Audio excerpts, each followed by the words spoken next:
Assalamualaikum warahmatullahi wabarakatuh. Bertemu lagi dengan saya Muhammad Khairi. Yang kali ini kita akan membahas materi akidah akhlak, yaitu berkenaan dengan ilmu kalam. Seperti yang kita ketahui bahwa ilmu kalam merupakan salah satu disiplin ilmu yang berdiri sendiri, seperti halnya ilmu fikih, ilmu hadis, dan lain sebagainya. Ini ilmu kalam merupakan salah satu disiplin ilmu yang berdiri sendiri. Kita langsung saja menuju materi, yaitu pengertian dari ilmu kalam. Ilmu kalam secara bahasa artinya adalah pembicaraan atau mantek. Kemudian ilmu kalam secara istilah dapat diartikan ilmu yang membahas berbagai masalah ketuhanan dengan menggunakan argumentasi, logika, dan filsafat.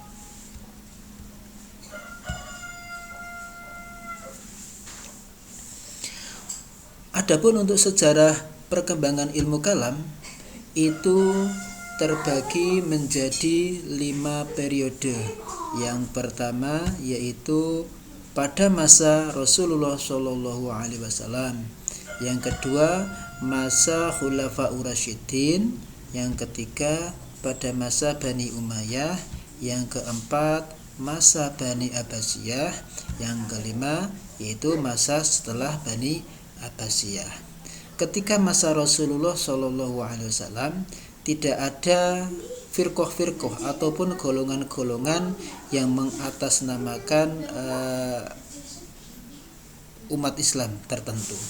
Ketika ada permasalahan, para sahabat langsung menemui Rasulullah untuk mencari jawabannya, sehingga tidak ada perpecahan dan juga perbedaan pendapat di kalangan umat Islam. Kemudian berkembang lagi pada masa Khulafaur Rasyidin. Ketika masa Abu Bakar, Umar masih seperti halnya ketika zaman Rasulullah. Tetapi kemudian masuk ke khalifah yang ketiga, yaitu Utsman bin Affan. Terlebih pada masa akhir jabatan dari Khalifah Utsman bin Affan, mulailah timbul fitnah yang ditenggarai atau diawali dengan pada waktu itu untuk mengurusi bagian perekonomian, Khalifah Utsman bin Affan menunjuk dari keluarganya untuk menjabat jabatan strategis. Kemudian Utsman bin Affan membagikan tanahnya kepada para keluarganya. Nah, di sini disinyalir para umat Islam menuduh Utsman bin Affan melakukan nepotisme. Kemudian peristiwa tersebut berujung kepada wafatnya dari Khalifah Utsman bin Affan.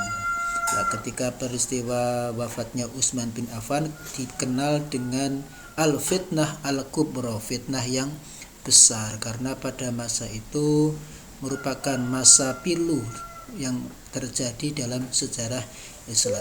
Kemudian tonggak Khulafaur Rasyidin beralih kepada Khalifah Ali bin Abi Thalib. Ketika masa Khalifah Ali bin Abi Thalib terjadi berbagai ancaman peperangan, yang diantaranya adalah perang Jamal antara Ali dengan Siti Aisyah. Kemudian yang kedua perang Siffin yang terjadi antara Ali dengan pihak Muawiyah. Lah, ketika peperangan Siffin antara Ali dengan Muawiyah berakhir dengan peristiwa tahkim. Nah, dalam peristiwa tahkim inilah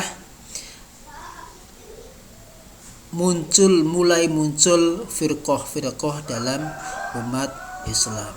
Kemudian dari peristiwa tahkim tersebut umat Islam terpecah menjadi 3 golongan. Yang pertama yaitu Syiah, yaitu pengikut dari para pengikut dari Ali bin Abi Thalib.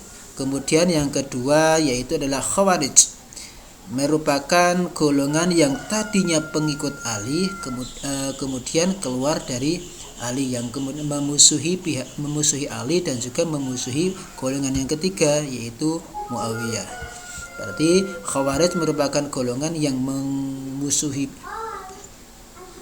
Ali dan juga memusuhi Muawiyah. Yang ketiga adalah golongan Muawiyah. Nah, golongan pendukung dari Muawiyah. Nah, di sini kita mengetahui bahwa runtutan sejarah lahirnya ilmu kalam itu berawal dari permasalahan politik yang kemudian merembet ke masalah keimanan. Demikian pertemuan kita kali ini, semoga bermanfaat.